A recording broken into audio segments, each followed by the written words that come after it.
Chile again. I was here once before, and it was a very endearing time. It was on a cruise with my wife, and I don't wear hats, but I carry one hat in my car, the only hat I wear, and it says Ishuaya. So I have been here before. When I took Japanese, the word for umbrella is kasa. So whenever it rains and I share my umbrella, I say mi casa, su casa. A little bit of, I did actually study Spanish. I don't want to speak in Spanish today because I'm out of date, but it was a very important time in my life, and I lived in a Hispanic country for a little while. I could easily live here in Chile.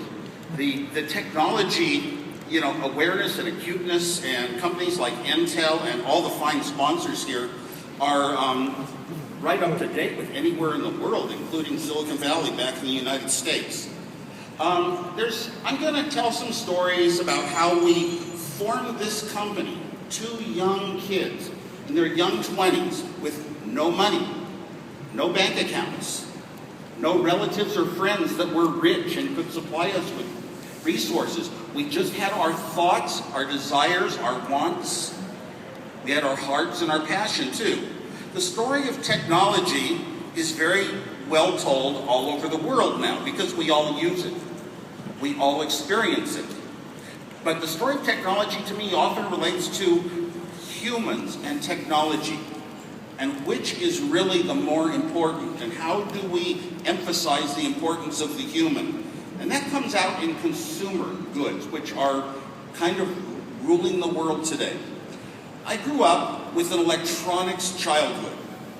I was very lucky to live where there were a lot of electrical engineers, and a lot of kids like myself, young kids, would do work for the neighbors, and we would ask to be paid in parts, big electronic parts that they kept in mayonnaise jars in their garage.